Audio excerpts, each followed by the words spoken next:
Johnson, you're recognized for your questions. Thank you, Mr. Chairman. Director Ray, you made a comment here in answer to the chairman's questioning that you were committed to working with this committee. You'll excuse me if I find those words ring incredibly hollow. I had to subpoena you as chairman of this committee. I really didn't get anything.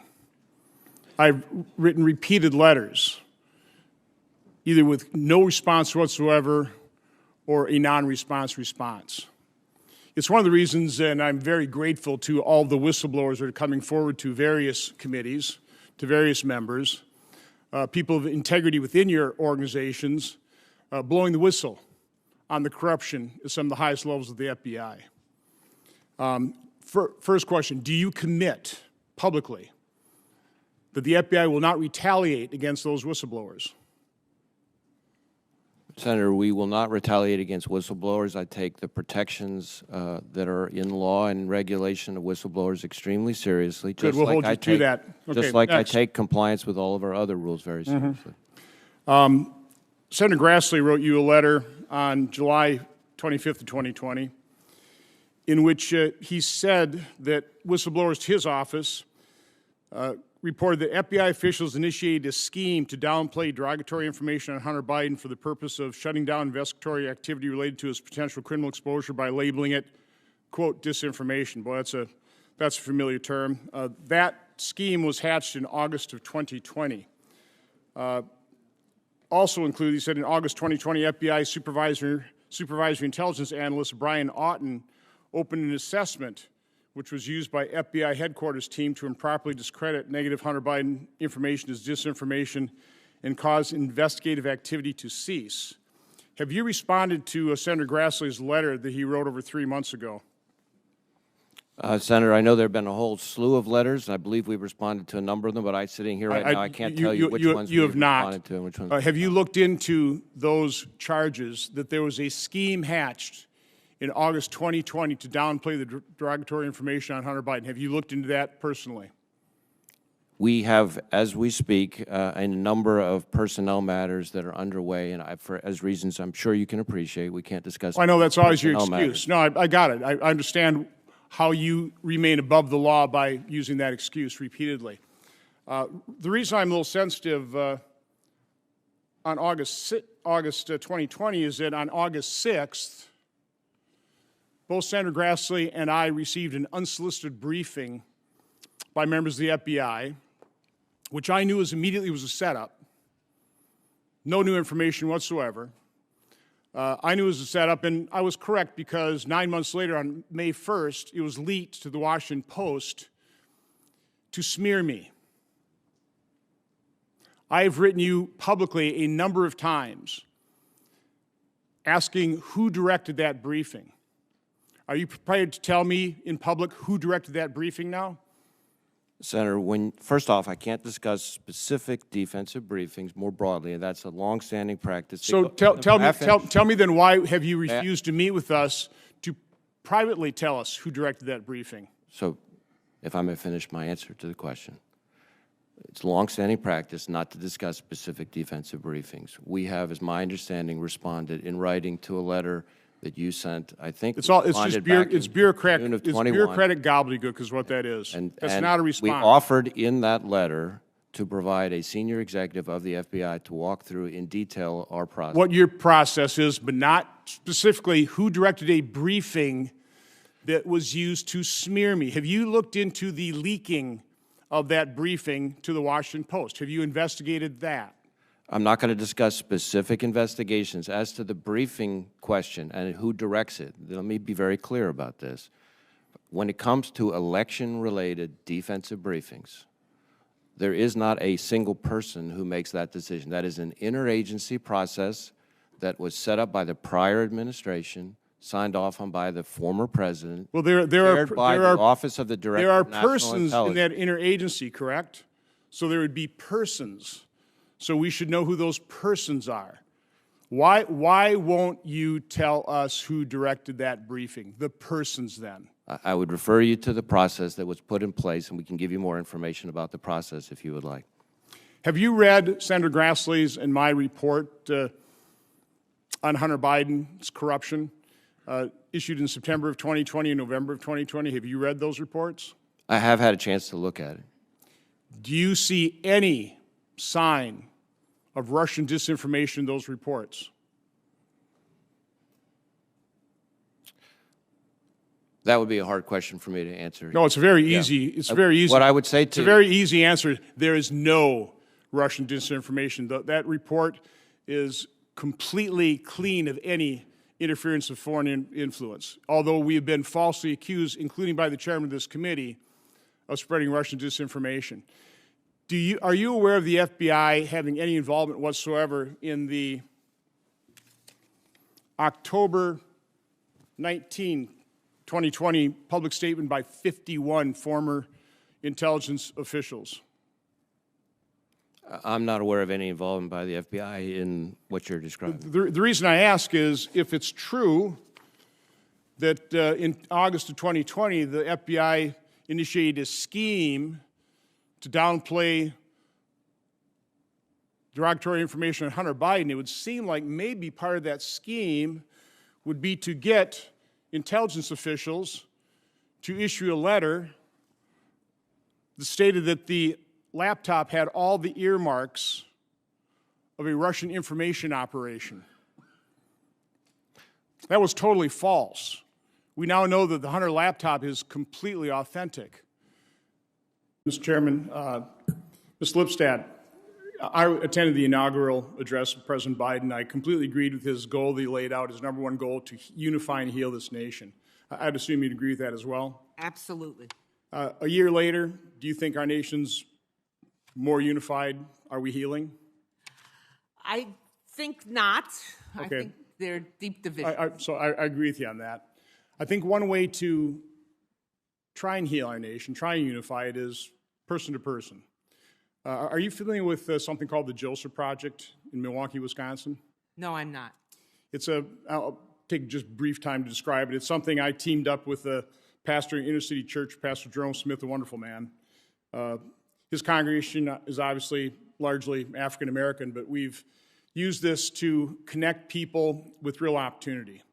And, you know, people of all races, all genders, people, some of them formerly incarcerated, some, you know, just down in their life, alcohol, drug abusers, that type of thing. People want to turn their lives around by improving their attitude, committing to success. And we've literally transformed hundreds of lives. I wish it was thousands, I wish it was tens of thousands, but literally hundreds of lives. So does that sound like a pretty good way to heal this nation, working with individuals on a person-to-person basis? Absolutely. You can make broad policy pronouncements, but unless you changed facts on the ground, nothing's going to change. Yeah, I agree. I think it's been very healing, certainly for those individuals that participate in it. You know, a way not to heal, I think, is what's happening on social media. It was interesting to hear Senator Schumer talk about the malicious poison.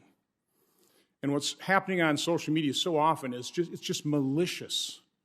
And it comes, as I think you said in your opening statement, from across the political spectrum. We need to all condemn it. Let me ask you a question. If somebody came up to you privately, quietly, and said, you're a racist, you're a white supremacist, you're a white nationalist. By the way, I do not believe you are. I would never assume that, because, you know, certainly growing up, when I was being taught the commandment that says, do not bear false witness, my Lutheran catechism says, always put the best construction on things. In other words, always assume the best about people, not the worst. So, yeah, how would you feel if somebody just privately called you a racist? First of all, I would say they're wrong. Second of all, I would disagree with them. And as I said earlier, but I want to reiterate, that even in my critiques of people, I'm very careful never to ascribe to the person. Well, I thought, you know, I heard that. I thought that was interesting. You say you never criticize the person, but that's not true. What you just testified there is false. Because not only did you go on, first of all, you don't know me. You don't know a lot of the people that you have accused online in front of millions of people You have engaged in the malicious poison. You've accused people you don't know of very vile things. I mean, wouldn't you agree that probably calling somebody a racist is just under murderer and rapist? Calling somebody a racist? It's not about as serious and vile accusation as you can hurl over against somebody you don't even know. I mean, you've never talked to me. You've never met me. You don't know what's in my heart, do you? No, I have no idea no, I do not know what's in your heart at all. I know what... So why would you go on social media and make those charges? And not only me, and by the way, what Senator Rubio said, this position is supposed to be for a nonpartisan. It seems like how you engage in malicious poison is purely partisan. You're hurling these charges against people that are generally one political persuasion. That's not nonpartisan. But again, why did you go on social media and level these vile and horrible charges against people, including me, that you don't even know? You didn't know anything about the Joseph Project. You didn't know about what's in my heart. Why did you do it? Well, first of all, I don't think, as far as I can tell, and I'm happy to have this conversation further or right here, call you personally, or I don't call people personally. No, I mean, we all know the tweet. It's right here. Right. Okay? I know. You said it's pure and simple. Pure and simple. This White is supremacy, nationalism. And then you refer to articles that continue the charge. Do you feel bad about that at all? I mean, do you retract that? I mean, what's your current position on this? Can we allow the witness to answer your questions? As I said earlier, it was not nuanced. I would not do diplomacy by tweet.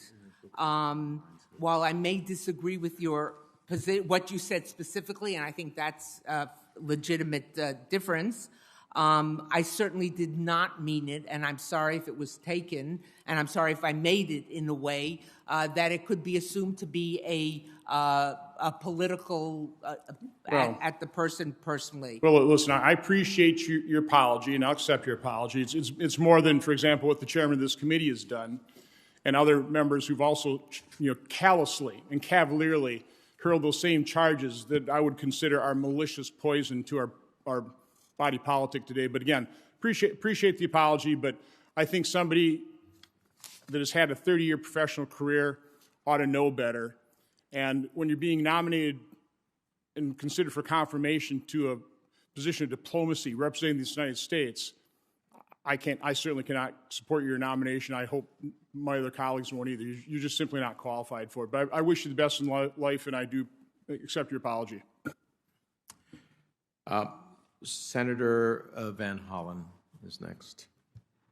Thank you, Mr. Chairman. Congratulations to all of you on your nominations.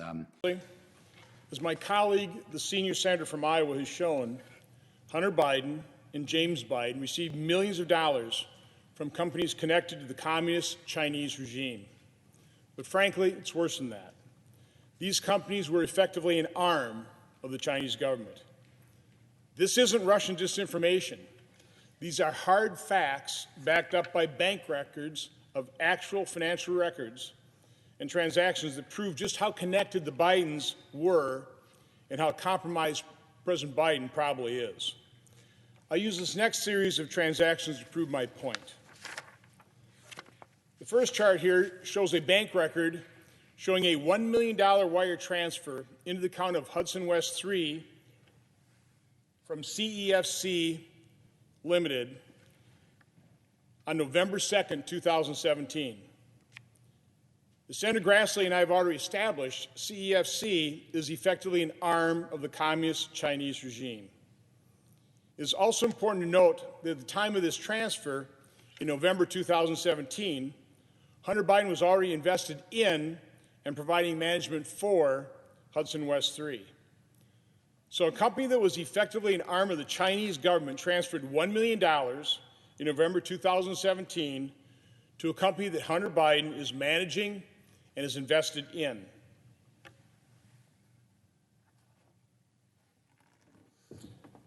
I'll just bring up the second record. Focus on the $1 million wire out on March 22nd, 2018. Again, this is a record from Hudson West 3's bank account.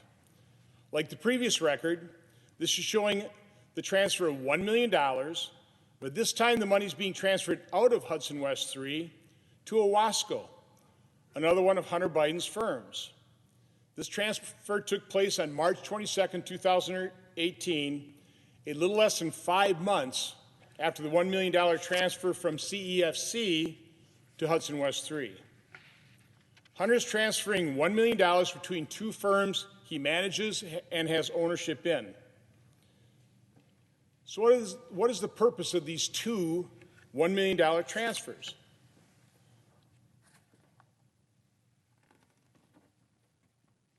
This next record seems to answer that question. This record shows Owasco's receipt of the March 22, 2018 $1 million transfer.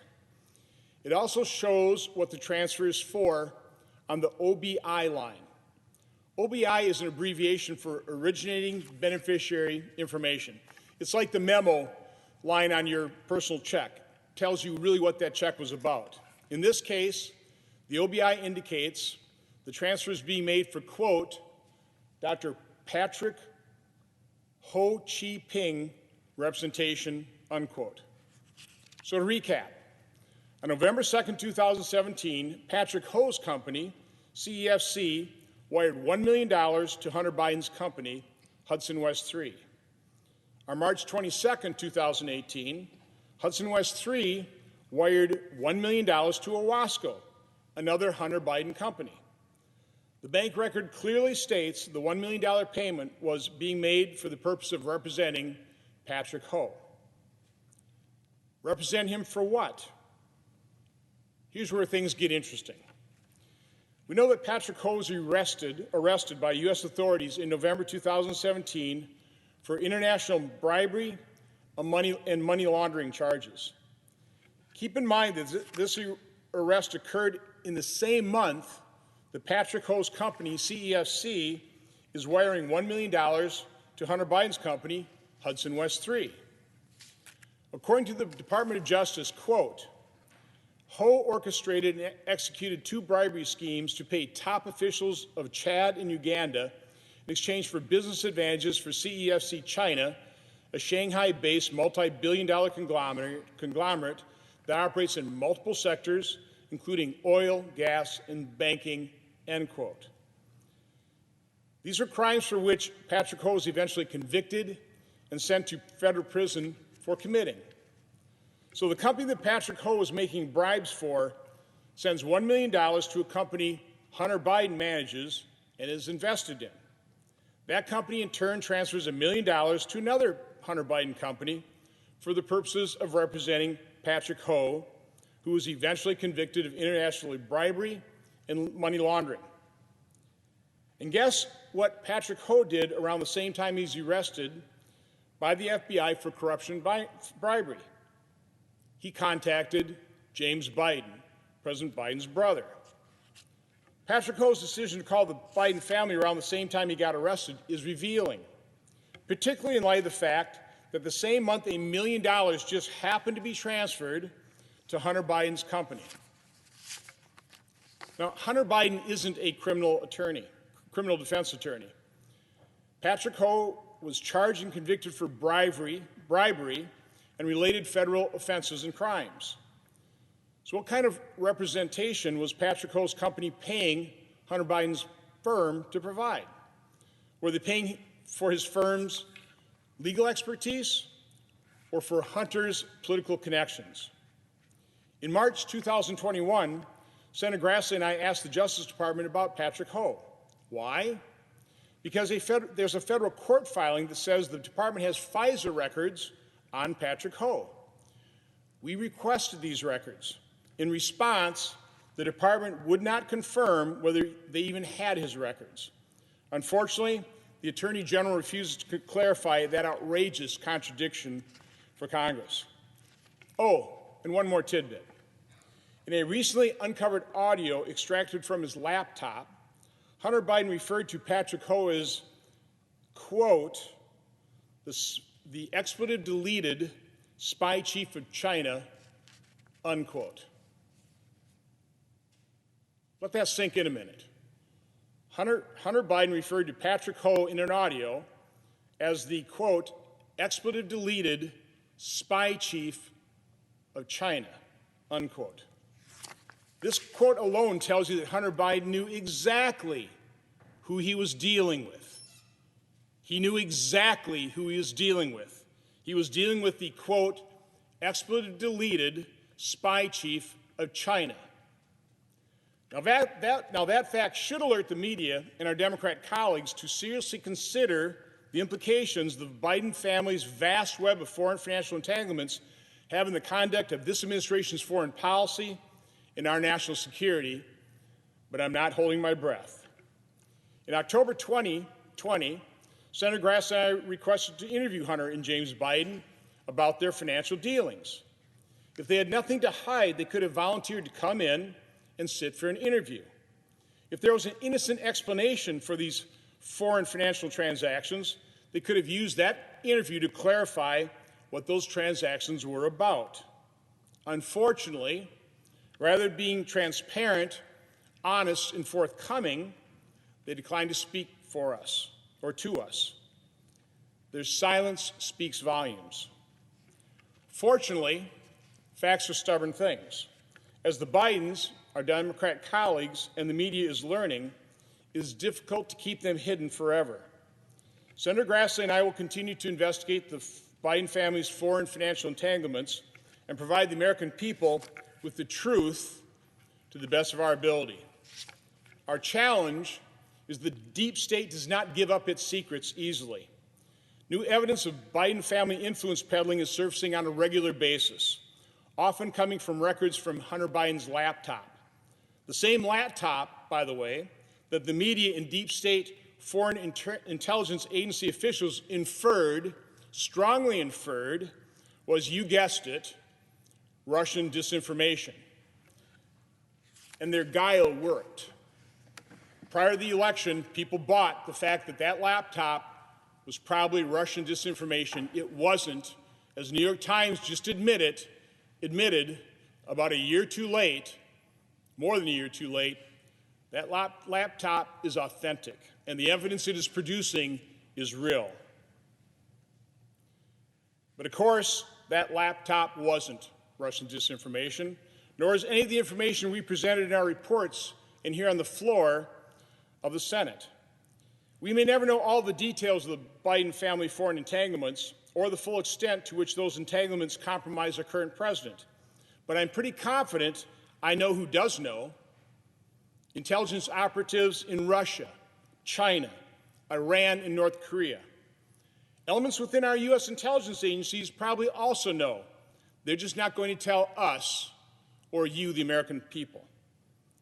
Senator Grass and I will return for our third speeches in this series on the Biden family's foreign financial entanglements. Until then, Mr. President, I yield the floor.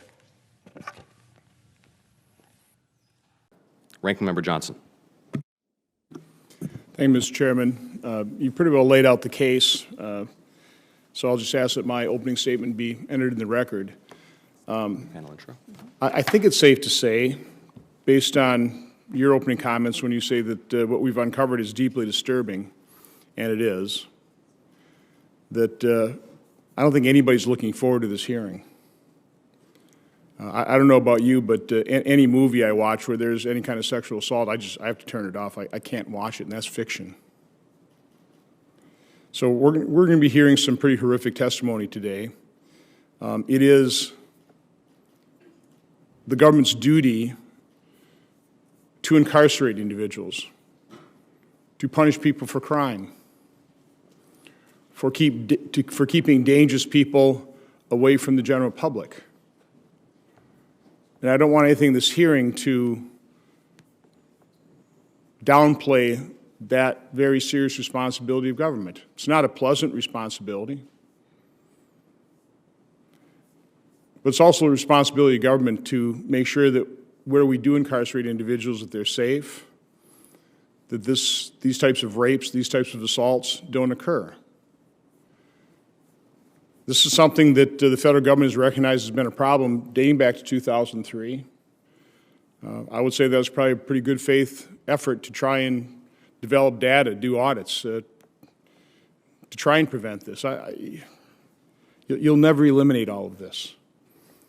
But I don't think there's any doubt that the government can do more. And looking at the Inspector General's testimony, understanding what this administration is doing, it does appear that they are making good faith efforts to do more to try and prevent this.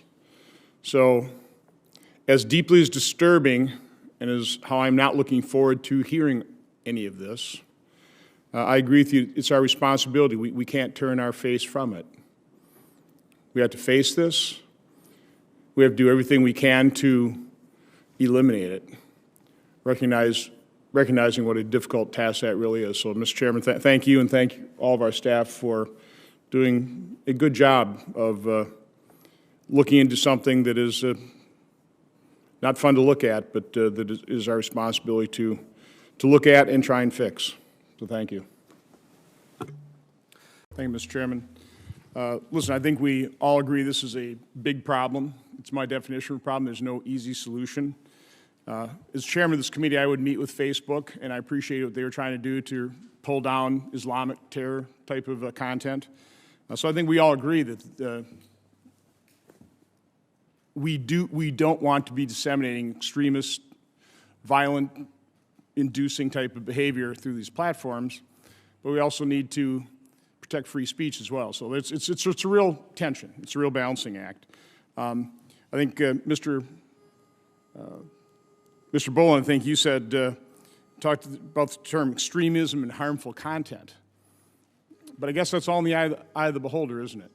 I mean, it's difficult to define. And I guess what I want to focus on a little bit is, where do we draw the line in terms of taking down content that we all would agree is extreme and could induce violence versus censoring legitimate political debate?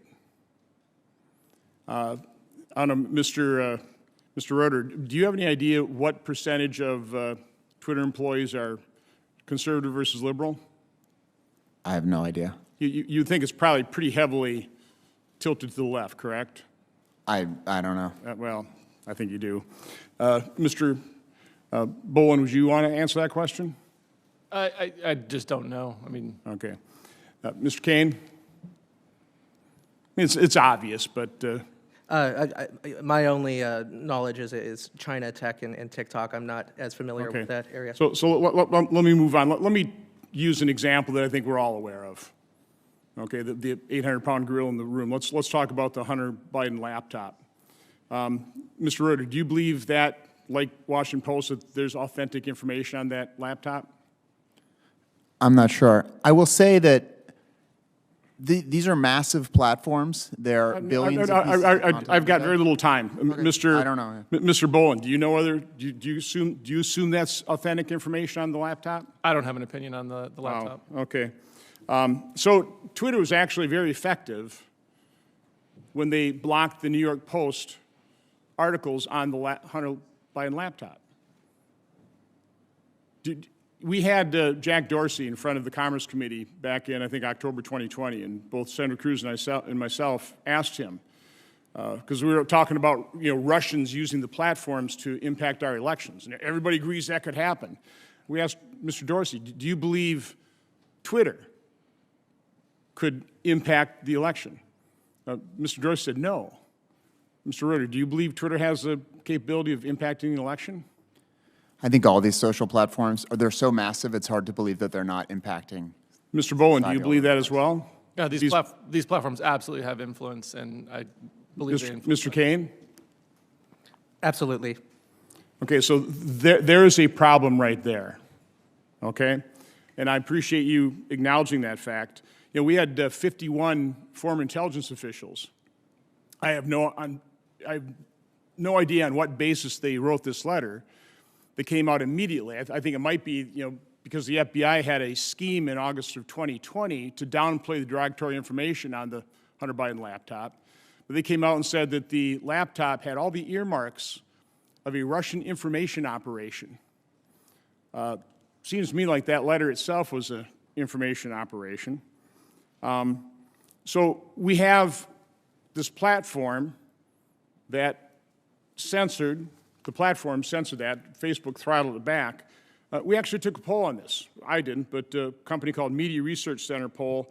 This was after the election, 1,715 voters, 750 voters in 7 swing states of Biden voters who were unaware of the emails, text, testimony, banking transactions on the laptop, as well as Senator Grassley's and my report, which was based on interviews with U.S. persons and U.S. documents, okay? And 79% of those Biden voters said they would still vote for him, but 16% said they would not. 4% they'd either switch their vote to President Trump, 4% would vote for third party, 4% would skip voting altogether, 5% would not have voted at all. Pretty strong evidence that what Facebook and Twitter did impacted the 2020 election to a far greater extent than anything Russia ever could have hoped to have done in 2016 or 2020. I want to talk about a little other disinformation coming out of this committee. The day or two after Senator Grassley and I issued our report, based on U.S. documents, interviews with U.S. persons, our now committee chairman, who was then committee ranking member, issued a press release, said, Peters Wyden responds to a Republican effort to amplify Russian disinformation. He said, I generated a partisan political report that is rooted in Russian disinformation. Mr. Chairman, do you want to retract that false allegation now? Now that we know that the Hunter Biden laptop is accurate, that there has not been one scintilla of information provided in Senator Grassley's and my report that has ever been refuted. It was 100% accurate. And yet you, as ranking member of the committee, accused me repeatedly of soliciting and disseminating Russian disinformation. Do you want to retract your false allegation here that you issued in your press release on September 23rd? No, let's just focus on what we're trying to... Well, I'm focusing on this because this is exactly the type of harm we can do to our political process when you have these big tech companies engaging in political debate, censoring one side of the political spectrum and amplifying the false allegations of another side. Any one of you want to dispute that? Well, Senator, I think it's important that we get the data to know. This is why the Platform Accountability and Transparency Act is so critical to our globe and our nation, is that if you were able to look at the data to understand what had happened from content moderation and you were able to see the distribution, you could compare that data across the platforms and see what sort of impact that it had.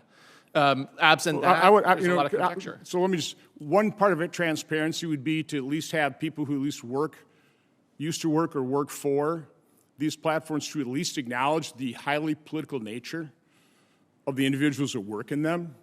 Just acknowledge it. I mean, it's obvious to everybody. I mean, Mr. Zuckerberg spent, what, about $500 million impacting the 2020 election, took over the Green Bay election system in a highly partisan fashion. About 95% of the money he spent were in Democrat strongholds in Wisconsin. Can we at least acknowledge that there's enormous political activity going on, partisan activity going on within these social media companies, rather than just try and bury it? Let's be honest. Let's be transparent. But let's be honest in our transparency.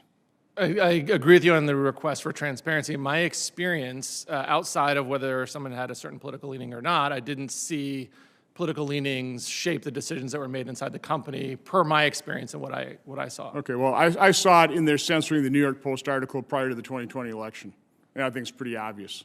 Thank you, Mr. Chairman. In line is Senator Johnson. I think, Senator Johnson, you're recognized. Thank you, Senator Carper. Mr. Secretary, I can't tell you how many times as chairman of this committee I talked about the problem-solving process. And the first step in that process is admitting you have a problem. I've heard you say that we have a secure border, that you're managing it. Do you not admit that this is a problem on the southern border? Senator Johnson, that is certainly a challenge. We recognize the challenge. I mean, can you say the word problem? It is precisely, Senator Johnson, it is precisely why in September of last year we intensified our efforts. I've got some questions I want to ask you. So, because you've also said that you inherited a broken system. I would contend you broke a system. I think it's time for a little history lesson here. This is a chart I developed as chairman showing the growth in unaccompanied children crossing our border illegally. You see, before DACA, it was somewhere between 2,000 and 4,000 a year. DACA in 2012 all of a sudden sprung to 10,000. In 2014, it went up to 51,000 unaccompanied children. And this is even President Obama called that a humanitarian crisis. Going to this chart, that humanitarian crisis peaked one month where apprehensions were slightly over 2,000 a month, 2,000 a month. You can see that President Obama then responded. He started detaining families. Then he had the Flores court decision reinterpreted. You couldn't break up families. They wouldn't do that. I understand that. And it took a little while longer for people to recognize, even though when President Trump ran for office, illegal immigration declined pretty dramatically because people thought we were going to be serious about securing our border. But once they found out that the laws hadn't changed, that we had, again, this very low standard of credible fear, not the asylum standard, but credible fear, that all you had to do is come to this country and say, I'm afraid to go back, you can come in. And so we had the crisis that culminated in 2019 at a little bit more than 4,000 in 1 month. I think 4,600 a month. But in January, we were averaging about 3,000 for about 5 or 6 months. And then President Trump did something about it. He actually modeled his return to Mexico off of a program that Senator Sin and I worked on called Operation Safe Return, but they turned into Return to Mexico. He had agreements with Central American countries and Mexico, and I think you have to admit that at least in terms of unaccompanied children and families exploiting our asylum law, we'd pretty well almost stop the flow. What happened during 2020 is during the Democrat presidential debates, every Democrat president candidate said they were going to stop deportations and give free health care. So you can see single adults started rising, but the full-blown crisis did not start until you and President Biden took office. You dismantled Return in Mexico. You dismantled those agreements. You sent the signal to the world that America's borders are open. You end Title 42, and the signal says the borders are completely open. Now, can you sit there and testify that the root cause of the current crisis isn't how you dismantled what worked under the previous administration? Yes, that is my position, Senator. You do not believe that your dismantling of those successful policies that obviously worked didn't cause this crisis? That you were brought into office with I understand the system can't handle 7,000 people a day, which is what we've been averaging since your administration took office, about 6,000 a day. Last month, 7,000 a day. I know the system can't handle that, but that wasn't a broken system. What's broken is the uncontrolled flow caused by your policies of opening up the border. You won't admit that what you did in dismantling successful policies caused this? Senator, so I disagree with your framing of the question, but let me answer it if I may. The challenge of migration is not unique to the United States. I've traveled to the south of our border. Let me share a few facts with you. There are more than 1.8 million Venezuelans in Colombia. I was in the small country of Costa Rica. Costa Rica's population right now is approximately 2%. Mr. Secretary, you're Secretary of Homeland Security for the United States of America. No, what I'm sharing... I've seen the surveys. There are tens of millions of people around the world that would want to come to this country, and I understand that. I'm sympathetic with that. But we need to secure our border, and we pretty well had it done. It was your administration that stopped building the fence. You stopped completing it. You dismantled these programs. Again, you can sit there and deny that the actions you took, your policies, have sent the signal to the world. And again, end Title 42, it is the final signal that our border is completely open. You even stopped calling it apprehension. Now it's just encounter.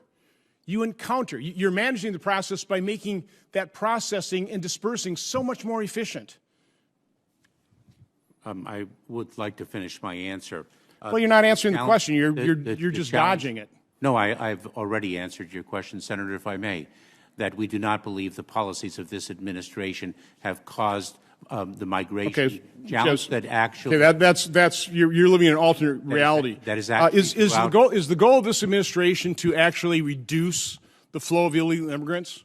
Or is the goal just making it more efficient to let them in and disperse them? What's the goal of your policy? The goal of this administration, and it has been articulated publicly many a time, is to build safe, orderly, and legal pathways for individuals to access the laws of immigration that Congress has passed. Not to come in between the ports of entry, not to take the dangerous journey, not to place one's life savings. That's not working very well. You've said that Congress has to pass laws. Is there any law that you proposed that would tighten that credible fear standard so that we don't have this beacon for people coming to this country illegally and exploiting our very low credible fear standard? Is there anything you're proposing that would actually reduce the flow as opposed to just making it more efficient to process and disperse? Senator Johnson, I believe that Senators Sinema and Cornyn, for example, have presented a proposal to fix our asylum system. We would look forward to working with them with respect to that proposal or other proposals that are so desperately why not needed go back to return to fix- Mexico, because that worked? Without congressional action, because President Trump did it, you just go back to return to Mexico, complete the fence, re-enter those agreements with Southern or Central American countries, and do what President Trump did, fix it. Why don't you do that? You can do that with executive action. We do not agree with many of the inhumane and cruel policies of the prior administration. You think the human trafficking, the sex trafficking, the over 100,000 drug overdoses is because of our completely open border? You think selling of children to use that loophole in our asylum laws, you think that's humane? You think what you are facilitating, the business model of some of the most evil people on the planet, putting billions of dollars in their pocket, you think that's humane?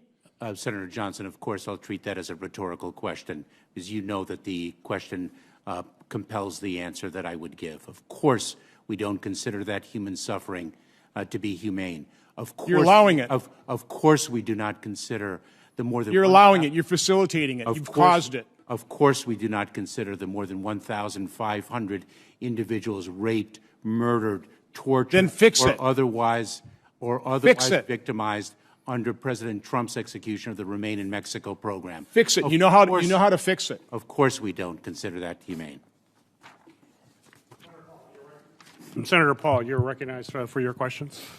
Senator Carper, Senator Johnson, you're recognized for your questions. Thank you, Mr. Chairman. Again, I think based on the morning panel and this panel as well, we're talking about a problem that is my true definition of a problem, one that does not have easy solutions. Again, what is harmful content is all in the eye of the beholder. We all abhor violence. I certainly condemn white supremacists. I condemned, immediately, forcefully, repeatedly the violence on January 6th. But I am concerned about the bias of your platforms. The earlier panel would not give me any indication whatsoever. The percentage of liberals versus conservatives in your organizations, I don't expect you'll be any more forthright in that. But let me ask you this question. I know the chairman likes to talk about the white supremacists and January 6th. Democrats love talking about that. What about the 570-plus riots that occurred in the summer of 2020? 2,000 law enforcement officers injured, $1 to $2 billion worth of property damage, a couple of people killed in Kenosha, Wisconsin, dozens of buildings burned, a couple dozen people also lost their lives during those riots. Mr. Cox, have you deplatformed, or have you throttled back or censored anybody that was involved in the organization of the summer riots? Senator, pretty quick answer. I got a lot of territory to cover. Senator, domestic terrorism and extremism and calls for violence are against our community. Did you throttle back? Did you censor anybody that organized the summer riots? 570 of them. Senator, I can look at the specifics. Okay, Mr. Mohan, did YouTube throttle back or censor any of the rioters in the summer 2020? Senator, our policies apply equally regardless of who the rioters are. So did you throttle back? Did you censor some of the organizations that were responsible for the summer riots? We would have applied our policies equally regardless of where the riots were if it was a violation. Can you provide me with the names of the people you throttled back? were responsible for the summer riots? Senator, I'm happy to follow up. Okay, good. I appreciate that. Mr. Sullivan, what about Twitter? Twitter would have removed any incitement to violence that was on our platform, regardless of So you did throttle back on organizers of the summer riots? for any case where we see incitement to violence, we would remove that content and take So action. your CEO, Mr. Dorsey, was before a Commerce Committee, I think it was in October 2020, and both Senator Cruz and I asked him whether your platform, Twitter, could impact our elections, and he denied it. Our three witnesses earlier this morning, completely disagreed with Mr. Dorsey, said they absolutely, Twitter and these platforms can. Do you believe that Twitter can impact our elections? I think Twitter plays an important role in the public conversation. It's really kind of a yes or no answer. Can they impact our elections?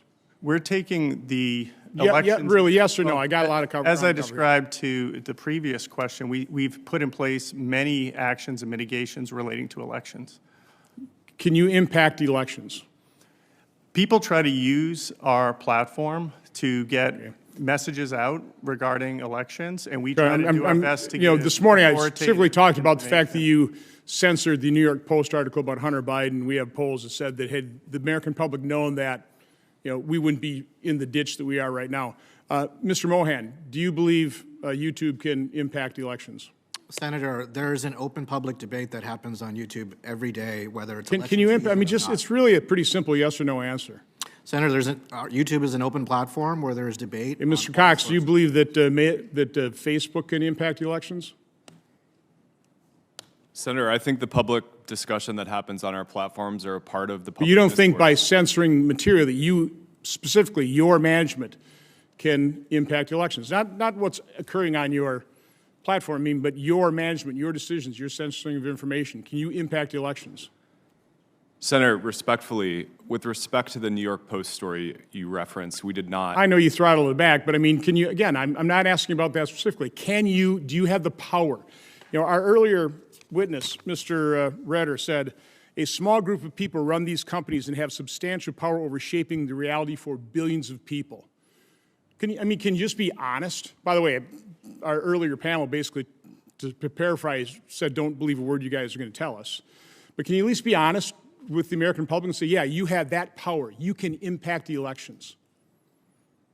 Can you be honest with them, or are you going to sit there and say, well, people talk about things on our platforms? Senator, we do think transparency about our decision-making around our content, around not just terrorism, but around misinformation. We take all of these areas of content seriously, and we publish our work. We do think the public deserves to know what our policies are and how we enforce them. And then the strategy will, of course, also look at cyber collaboration, economic integration, phishing, clean Black Sea, all of those things. Thank you. Senator Johnson. Hey, Mr. Chairman, Undersecretary Newland, welcome. I've done a fair amount of negotiating in my private sector life. Generally, when the negotiations proceed and I realize the negotiating partner is not negotiating in good faith, I walk away.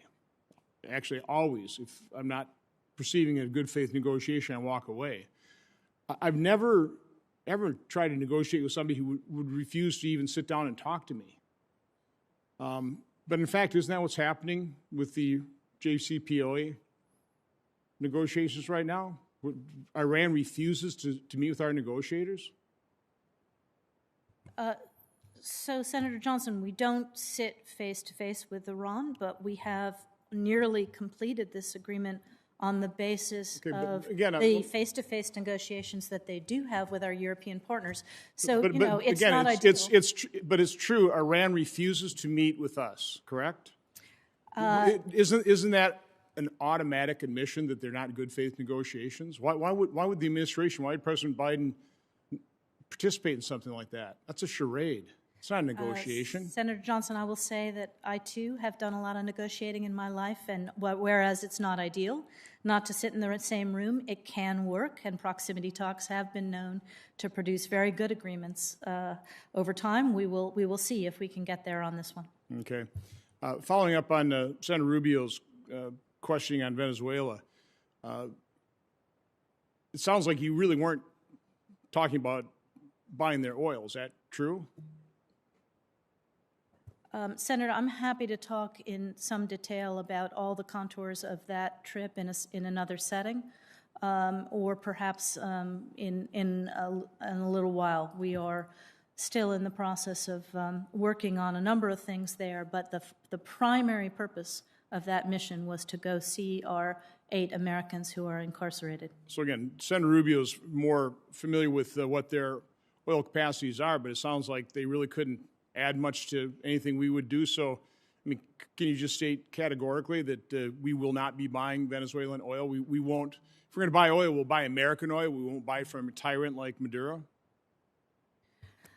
Senator, let me try to put this whole oil issue in some context, if I may. When we ban Russian oil, as the President very clearly did today, that has an impact on all kinds of things. You know, we already have a situation, thanks to the international efforts that we have galvanized, where 70% of Russian fuel is stuck. But the particular kind of Russian fuel that the U.S. imports, or had been importing, was heavy fuel. And that is only produced in a couple of countries around the world. So whereas, you know, we want to ban Russian oil, we also need to find a way, if we do not want to have major economic impacts as a result of this war and this squeeze on oil around the world, we have to find a way to get more capacity into the system. So again, you're not ruling out buying oil from the tyrant Maduro in Venezuela. You're not ruling that out. I will come back to you on that question. Okay. We have seen some protests in Russia. It seems like they're being suppressed pretty effectively. People are being jailed. What information are those individuals getting? How are they getting it? And what is the U.S. doing to make sure that the Russian people get more of the truth and less Russian propaganda? Well, again, President Putin is scared of what we were already doing, so scared that he had to choke off the rest of what was left of the free press in Russia. But as I mentioned to Senator Shaheen, we and our allies have broad and deep relationships with lots of Russian journalists and lots of Russian brave influencers operating outside of Russia, who are able to push their information into Russia by various means. We also have RFERL, which, though it has been closed down in Russia, has a relatively sizable listenership and viewership through the web, through the internet, which the President Putin has not yet closed down in Russia. So we're working on lots of different ways to try to get truth into Russia. I will say that brave Ukrainians, whether they are individual citizens with their cell phones or Ukrainian journalists, have documented the same pictures that we are seeing on our TV are now being packaged by some of these Russian journalists to get back into Russia and to get the truth to them, despite President Putin's effort to blind his own people. I hope part of the truth we're going to be broadcasting to Russia is just how much of the oligarchs Putin has stolen from the Russian people. I hope as we confiscate that wealth, which I hope we do, I hope we lay it out for the Russian people. Thank you, Mr. Chairman. Thank you. Senator Coons. Thank you, Chairman Menendez.